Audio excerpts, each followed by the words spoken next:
Hello, my fellow riders. I happened to luck out today and I got to go into work early and get off early because of hunting season. There was no school.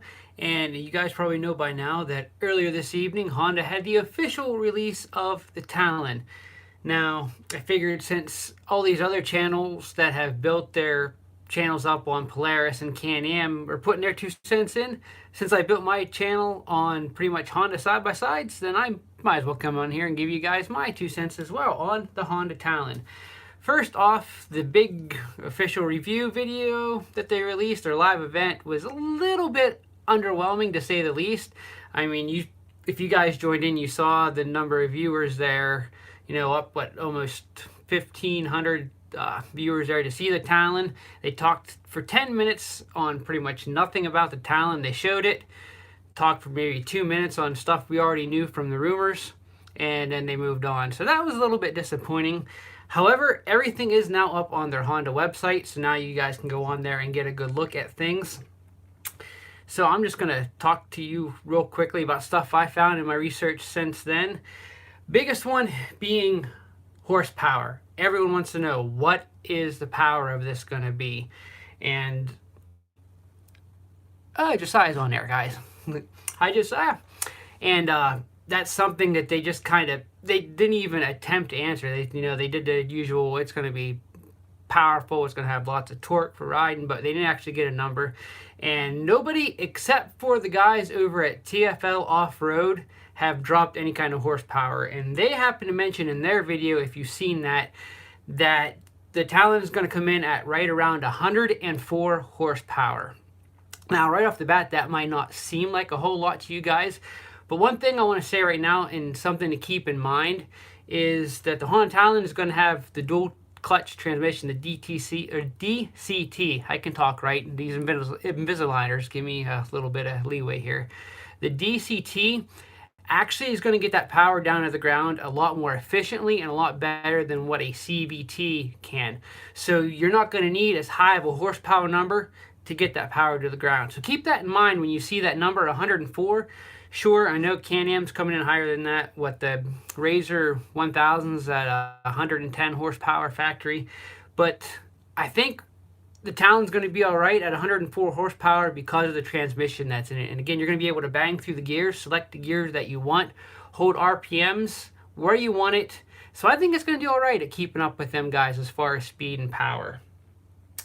So again, TFL Off-Road guys, big shout out to you. You were the only guys that I've found so far to drop that horsepower number, and I hope you guys are right with that. Pricing. Again, pricing is not available yet for the Talon. It is not going to be available till January. So till then, all we can do is speculate. Now, my thoughts being, looking at what the Talon comes standard with, of course, you have the two different models. The X, which is their 64-inch model. You have the R, which is their 68-inch wide model. But other than the suspension components, they're sharing the same 999cc that's in the Pioneer 1000 now. Tuned more to be sporty, obviously. And it has a dual clutch transmission. It's going to come standard with the roof.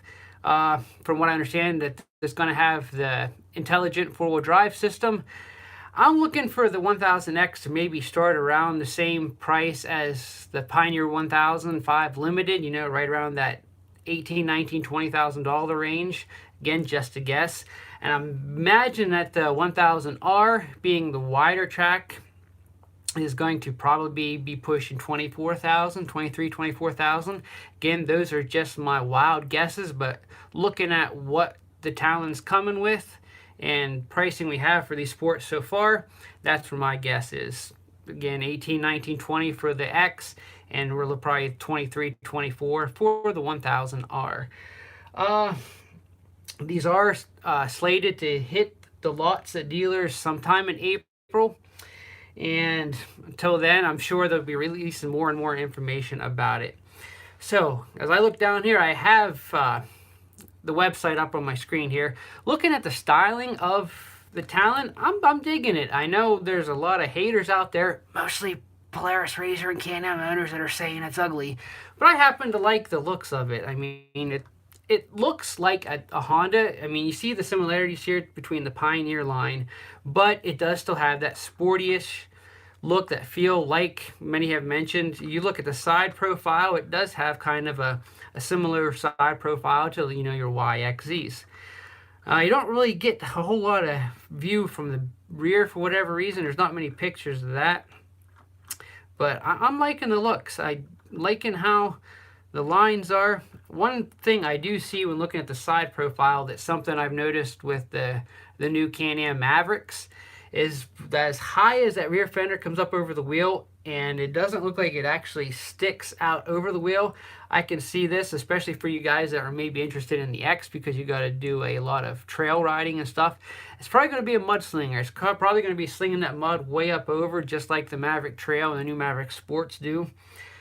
So that might be something that's going to turn off some guys. But again, I'm sure aftermarket companies are going to jump in here. Cheap set of hard rubber mud flaps like on semi-trailers attached to that, probably take care of that. I don't know why they went with the half doors like all these other sports. I mean, there's just a very little open area they leave there, and I've noticed that they do offer a full door. Why not just put the full doors on it from the get-go? But I mean, that's a minor thing, I guess, but I don't know why they would leave that opening. Go ahead and throw full doors on it. You know, guys are going to want the full doors. They're going to prefer the full doors. But again, maybe that's just a marketing strategy where they know guys are going to pay to have the full doors. But anyway, I would have rather seen complete full doors on that. But it's a minor thing. Oh, let's see here. Again, I'm sure by now you guys know all the specs of the suspension. The 1000 is going to have, let me bring it up here. Front suspension travel 17.7 inches, rear is 20.1 on the R, which is right there on par with all the others. The X, again, being the narrower width, having the shorter A-arms, you're not going to get quite the suspension travel. 15 roughly in the rear, 14 in the front, which will be good. It'll work well for trail riding and still give you that shorter wheelbase, or narrower wheelbase to maneuver through the woods. So I think that is a wise decision there on Honda's part to come out with the two different models. Let's see here. What else? Some things I don't like, and I briefly mentioned this. I am not a big fan of the intelligent four-wheel drive. Give me a actual locking front differential any day. And I haven't had the opportunity to ride in a Pioneer Limited that has this system. But I would much rather have a button where I can hit that button and it's going to lock that front differential in for me. So that's probably the biggest disappointment to me for the Talon, is having that intelligent four-wheel drive system. Now, it may work well. Like, again, I don't have any experience with it, but I would rather have a locker. Now, if it's something where the $1,000 is going to have the intelligent four-wheel drive and they're going to throw a locker in the X, well, then that is perfect. That's perfect case scenario there. Out in the sand, in, you know, your high-speed applications, you don't want the locker locked in the front time because you want to be able to maneuver. So that I could see working well in that application. But for us trail guys, that's going to be more swayed by the 1000X, and we're going to want that model. We're going to want a differential in the front we can lock and stay locked as we need it. So again, maybe they are offering that and they just haven't mentioned that, but that we'll have to wait and see till it comes out. But the interior, I'm loving the interior, what you get to see of it. I love these seats. Finally, nice bucket seats in the Honda. They look very, very comfy. And you see, too, they have set up the inserts for harnesses built right in. But it looks like they come from the factory with your typical 3-point. You can't really tell from these pictures very well if it does or not. But they do have the insert holes there in the back of the seat for a harness. So I know that's going to be a big attraction for a lot of guys. I'm not a big fan of the little tiny... I mean, it looks like they took the front brush guard off the Pioneer 500 and stuck it on this. I'd much rather see a nice, bigger, beefier brush guard on the front of that. Probably trying to keep weight down, so they went with a smaller one. And again, you do see aftermarket ones available here. They're in their accessory line. They do show a nice, beefy one. But throw that on there from the get-go for us trail guys. Don't make us pay extra for it, but again, my 2 cents. Let's see, but yeah, guys, the official release was a little bit let down, but I am still super excited for this guy for when it comes out. Now, can I expect Honda to send me one to test, review, do some long-term testing? I very much doubt that. Again, my channel is new. Oh, my wife is watching my own video. That's very thoughtful of you. And saying hi to all you guys that she knows. What was I talking about? Oh, I'm still super excited for it. I don't look for Honda to send me one here to do a review or test on. My channel's not that big. Rest assured, though, as soon as they are in dealers, I will get to a dealer to get some up-close time with it. Hopefully, get a little bit of seat time in it. But yeah, I'm super excited for this guy. You guys probably know from watching my channel, I am not a big sport guy. I mean, I like sports. Who doesn't like to go fast every once in a while? But I'm super excited for this Talon, and I think Honda is on the right track here. Sure, once it's released, I'm sure there's going to have to be some tweaks, and there's going to be some gripes and complaints about it. But overall, I'm liking what I'm seeing here with this, and I can't wait to see it in person and see what it's capable of. You know, get some real-world reviews. I'm sure that the other media outlets that are bigger than Appalachian Mountain Riders are going to get a hold of this guy, you know, before anyone else, and get some seat time in it. So I'm looking forward to seeing what their takes on it are going to be. But yeah, I'm excited. I'm liking it. I'm digging it. I like their little the little graphics packages they put on there with the claw and the old school Honda flag on the model as well. But guys, make sure you let me know what you guys think of this guy. I know I put the polls out there, asked if you guys were excited or not. The majority of you seem to be pretty excited for this. Let me know if you're anxious to throw down some money on one of these guys. And that's pretty much all I have for this. Super excited for the Talon. You know, I thought about all evening after I saw that press release. Jay Whitney said, I'm glad it's twin cylinder. Yep, me too. I mean, it's pretty much the standard. I mean, a V-twin is good. It has an awesome sound to it, but I think that an inline twin or parallel twin, however you want to call this, is a little more torquey. Again, this is pretty much just an implant of the 1000 that's in their Pioneer lines and in their the African motor as well that they have overseas. And if it's tuned for 104 horsepower, that's going to be pretty wickedness. I think it's going to make most of us happy. Sure, there's going to be guys out there that's going to want more, they're going to crave more, but it's a sport. Aftermarket's going to jump on this. Look for a turbo kit for this to come out before too awful long. I mean, HondaSideBySide.com has already done that little plug in there for it, for that turbo, but not to burst you guys' bubbles, but that was actually I think a Polaris Razor turbo kit that they just kind of played around there with Photoshop on, just to increase the excitement there a little bit. I thought that was quite funny myself, but I missed that comment.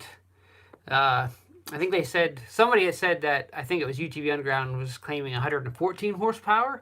If that's true, that's even better. Maybe it's one of those deals where the 1000R is going to get 114 horsepower, the 1000X, because it's narrower, trail rated, it's going to get 104. Either case, those aren't bad numbers, so that's some good news here. Only time's going to tell, guys, as we get closer to the pricing drop on what these are going to cost in January. More and more information, I'm sure, is going to come out.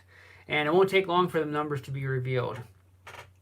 The numbers really are only part of it. It's going to be the actual driver's experience and how these things feel on the trail. And when you hit that go pedal, that's going to, you know, determine how well these things are going to sell. I think that worth trading my Wolverine. Yeah, I don't know. The Wolverines is the family hauler. I can't get rid of that guy. And I really, really love the Wolverine. So I'm probably going to keep that guy. I can't get rid of my 500 either. So am I going to eventually throw down money on one of these guys? Maybe when some hit the used market, I'll eventually get one. Unless Honda is kind enough to actually send me one. See, Sam said, do you think they will upgrade the trans from shifting all the time? I hope they do. I hope that they tweak when it's in auto mode. I hope they tweak it so it will hold the RPM shift, or they will hold the RPMs longer and shift later. Are they going to do that or not? It's hard to tell because it still has a sport mode, and that's the whole reasoning behind that sport mode, is it to hold the RPM range to let it get higher. And so in regular automatic mode, I don't know. I hope they tune it. I hope they kind of tweak it a little bit to be more sporty. Again, we're just going to have to wait to see till we get some actual reviewers out there in the seat of these guys to know that or not. But I am hoping that they tweak it a little bit and it's not so quick to shift when, like, if you're in the X model and just cruising around leisurely through the woods, you don't want to have to worry about shifting. You want to enjoy the scenery. You can just put it in auto mode, go, and not worry about having to shift all the time or manually override with paddle shifters. But time's going to tell. But let's hope they did do that. So again, that's just my quick 2 cents here on the Honda Talon. Again, I am super excited for this. Like I was saying, I'm probably not going to be putting money down on one of these anytime soon because I got enough machines as it is.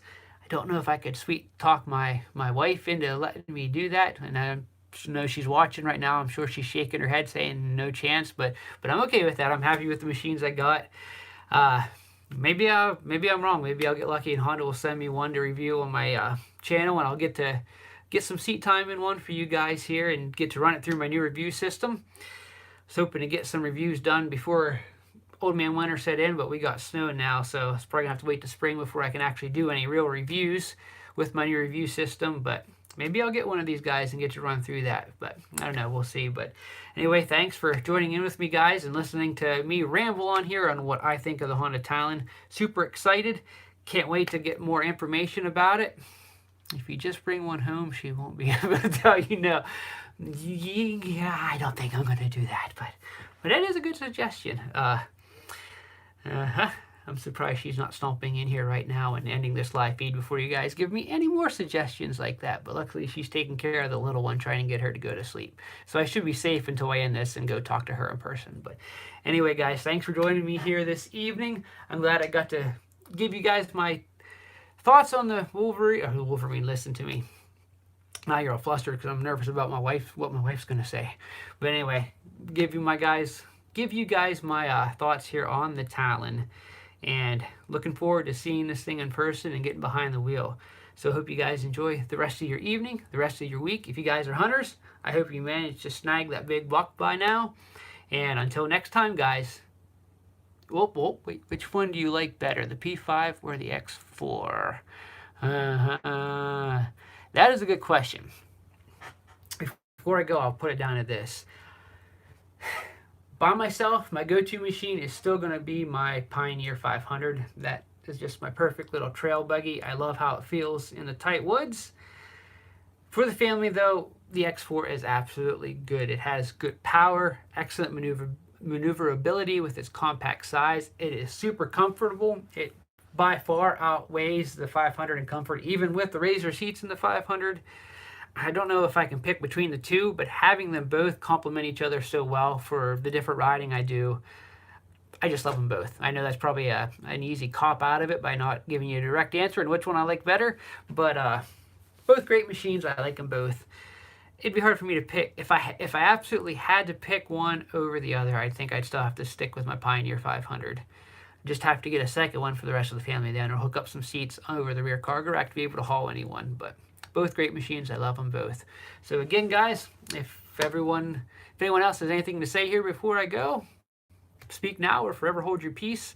I did see my wife chimed in there about me doing that once with a truck, and she was not happy. But we're not going to get into that right now because this is not a what do you say, lifestyle YouTube channel. We're about ATVs and UTVs. So we'll leave my past indiscretions in the past. Right, honey? Love ya. Don't hold a grudge anymore, do ya? Okay. Anyway, guys, I hope you enjoy your evening.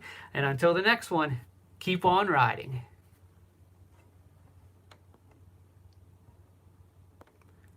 How do I stop this? Oh, this always has me confounded. Here we go. All right, guys. For real this time.